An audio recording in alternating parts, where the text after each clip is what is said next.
আজকে বেগুন ভর্তা করব। বেগুনটাকে আমি পুড়িয়ে নেব। তো যাদের বাসায় কাঠের চুলা নেই, তো তারা কিভাবে গ্যাসের চুলায় বেগুনটাকে পুড়িয়ে ভর্তা করবেন সেটাই আজকে দেখাবো আমি যেভাবে করি। কাঠের চুলা নেই তো কি হয়েছে, তাই বলে কি বেগুন পুড়িয়ে ভর্তা খাবো না? বেগুনটাকে আমি সুন্দর করে ধুয়ে পরিষ্কার করে এইভাবে পিস পিস করে একটা ছুরির সাহায্যে কেটে নিয়েছি।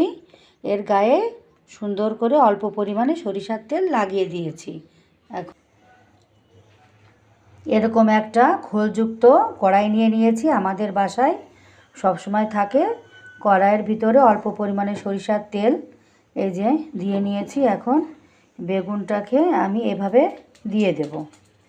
দিয়ে একটা ঢাকনা দিয়ে ঢেকে, এইভাবে ঢাকনা দিয়ে ঢেকে একেবারে এই যে নিভুনি আঁচে আমি এটাকে পুড়িয়ে নেব। কিছু সময় পর পর মাঝে মাঝে একটু উল্টে পাল্টে দিব। বেগুনটাকে এই যে দিয়ে দিয়েছি কড়ার ভিতরে, নিভুনি আছে। এখন এটাকে আমি পুড়িয়ে নিচ্ছি। ঢাকনাটা খুলে এখন এটাকে আমি আস্তে আস্তে উল্টিয়ে দেব। এই দেখেন এক সাইডটা কত সুন্দর হয়ে গেছে। এবার আর এক সাইড এভাবে উল্টিয়ে দিয়ে যতক্ষণ পর্যন্ত বেগুনটা না পোড়ানো হয় এভাবে করে আমি বেগুনটাকে পুড়িয়ে নেব।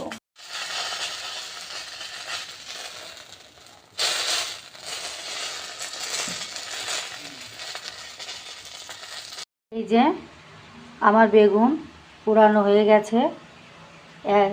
একই প্রসেসে আমি আরও একটা বেগুন পুড়িয়ে নিয়েছি। এখন বেগুনের উপরের যে মোটা এই সিলকাটা, এটা সুন্দর করে ছিলে নেব। এই যে বেগুনের খোসাগুলো আমি ছাড়িয়ে নিয়েছি কাঁচা ঝাল কুচি একটা, পেঁয়াজ কুচি, ধনিয়া পাতা কুচি নিয়েছি, 3টা শুকনো ঝাল পুড়িয়ে, সামান্য লবণ। এখন সব সুন্দর করে একসাথে আমি এই ভর্তাটা মাখিয়ে নেব।